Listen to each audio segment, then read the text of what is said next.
Let's get salty!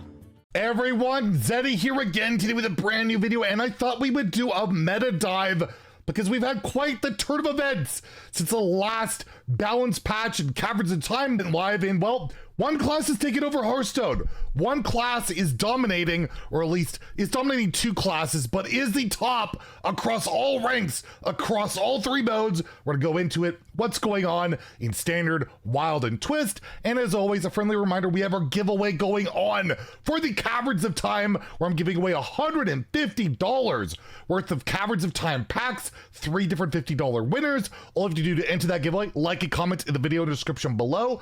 Be subscribed to the channel. If we hit 73,000 subs by the end of the week, I will add another giveaway winner, so another $50. So hit that sub button, make me go broke. So we take a look at our friend of the friendly stat machine, HS Replay. Take a look at Standard. You can see finally, Hunter, after like 5 nerfs recently, has been dethroned as the king across all ranks. It already had fallen off at High Legend, but now it's kind of falling off a little bit everywhere. It's still good though. You can still play Arcane Hunter, still get Legend with it. People are still playing it.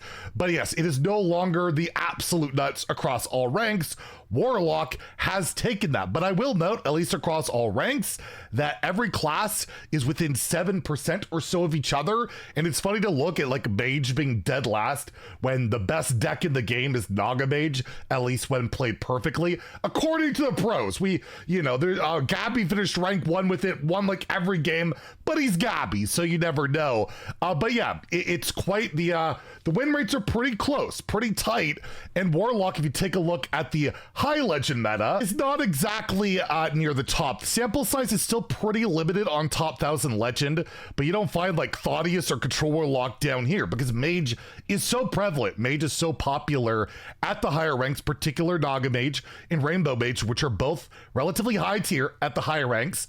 But if you take a look at just say Diamond through Legend, that's where you see like Thaddeus Warlock thriving, and below that Bronze through Gold, the noob ranks, Thaddeus Warlock is the best deck, so that's why you see the stats like that. But we take a look at top 1000 Legend since the meta, or since the nerfs have gone live, it's pretty darn diverse in what's playable. A Rage Warrior always seems to be there, not very popular. Again, sample size isn't great, like you see 162 games, but you can take a look at like Arcane Hunter, much more popular deck, has like 5 times the amount, or Naga Mage, which is pretty popular amongst the High Legend players, 1000 games, so it's starting to fill out, and you can see there's a lot of different stuff to play. You have your aggro decks, you kind of got your mid-range stuff, Control Warrior and Control Priest, you got a combo deck, in Naga Mage, you got basically a little bit of everything for everyone at the highest of ranks. Even at top 1000 Legend, you take a look at Diamond through Legend or whatever, it's even more diverse. The Standard meta, I feel like, is pretty darn close to what you would consider to be balanced. Are there horrible play experiences? Well, yeah, it's Standard Hearthstone. That's going to exist. Thaddeus Warlock high rolls, really unfun. Arcane Hunter hitting you in the face for like 1,000,000 damage, pretty unfun. Control Warrior eventually murdering you with Odin can be pretty unfun. Nature Shaman OTK, like, you get what I mean. That might be a video for another day of why does Standard Hearthstone tilt you so bad and make you feel so angry compared, like I lose in Twist, it's not nearly as frustrating, but you can see that the Standard balance patch has definitely worked so far, that a bunch of different strategies are valid, and it's good to see. I'm happy to see it.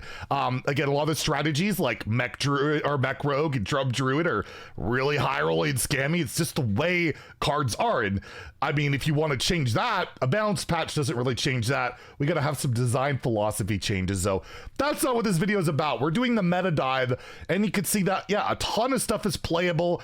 You still have some decks that are not doing very well in like Ramp Druid, which makes me sad because Eonar, the Druid Titan, is like the only one, like the only Titan that's not seeing a lot of meta play, and she's rad.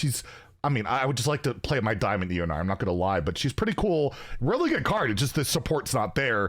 Earthern Paladin with the buffs didn't really take off. Automaton Priest didn't really take off, but a lot of strategies to be played in Standard. How about Wild? Well, yeah, not so much. So Wild also is Warlock #1, but you'll note a little bit of a difference in Wild. There's only 2 classes with a positive win rate, and that's Warlock, which is discard Warlock, and Paladin, which is mech Paladin, and Warrior, the only thing in there to compete. And by the way, I already hit Legend in like 1 day with even Warrior, 80% win rate, just farming discard Warlock. It's really good against it. It's not great against mech Paladin though, and it auto loses to stuff like Tony Trude and all that, but I literally was only facing discard Warlock and even Shaman. Even Shaman's still good, but you'll note there's basically like no competition in Wild. It's just Warlock, and it's all because of, yeah, discard Warlock. One of the resources I use for decks, hearthstonedex.net for Wild, you'll see the top Warlock decks. What do we got here?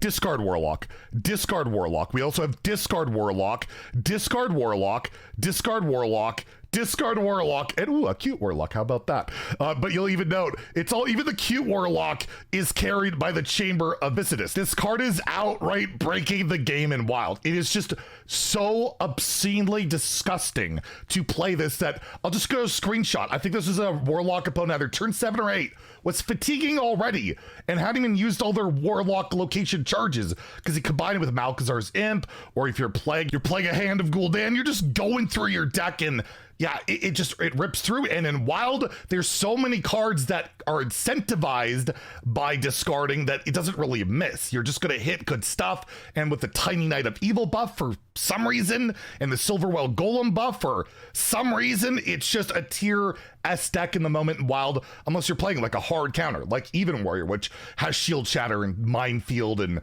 Billion Armor. It works out pretty darn well. So I kind of enjoyed farming it, but at the end of the day, I don't want to be just, you know, isolated to playing a counter deck that can also be countered. And of course, the other meta-defining card in Wild is Mech Warper. You got Mech Paladin, Mech Rogue doing really well, and it's all because, yeah, you just spam mechs for 0 mana. They all have magnetic. They're all kind of broken. They can get Wind Fury. And again, while this is a super degenerate cesspool of aggression right now, and Warlock is the forefront, but you dial back that location and some of this discard stuff, which I think will happen because we'll talk about in Twist in a second, Mech Warper just takes over. So we'll see if there's ever going to be a balance change in Wild to help out like a card like this. But at the very least, discard probably gets hit because, well, let's talk about Twist. If we look at Twist, yet again, Warlock #1, but not as dominant as Wild, as Rogue is just behind with Warrior in 3rd. And they seem to be the 3 most popular classes. I've been playing some Twist again, even in Legend, but watching a lot of Twist streams, and it's all like 3 decks I'm seeing a ton, of course. Discard Warlock, very similar, but not nearly as devastating as the Wild version. Jade Rogue, which has Jade Telegram and the Scarab Lord, which are both just Baroque-in, insane. And then you got Warrior. This N'Zoth Warrior has really been taking off, and people have been doing pretty well with it. There was a rank 1 Legend build, and so yeah, you got like a Troll Warrior mainly to counter the Warlocks, some of those board-based decks, but overall it really does feel like it's like a 2-class format. As Corbett tweeted this out, my Twist matchup spread is starting to look a little too familiar, basically showing he'd faced 27 rogues, 68%. He's been playing at Legend Ladder, and basically showing the Pac-Man symbol. And he was also, to reiterate, showing his Warlock spread of 38%, very similar to what I was facing. And yeah, that's kind of the meta breakdown. Warlock is kind of dominant, Rogue as well in terms of Twist, but it is crazy to see how all of a sudden Warlock, with just like a card or two, can just break the game. It always seems to be that way. In Wild, whenever there's a content drop, there's like one Warlock card that just breaks the game. And yeah, right now, Warlock is the king of Hearthstone. I'm already seeing a lot of complaints about it, so I'd love to see what you guys think about the meta in whatever mode you're playing. Is Warlock too good? What do you want to see get nerfed or changed and all of that? Let me know what you think, and if you enjoyed the video, please like and subscribe. Have a great day, and stay salty, my friends.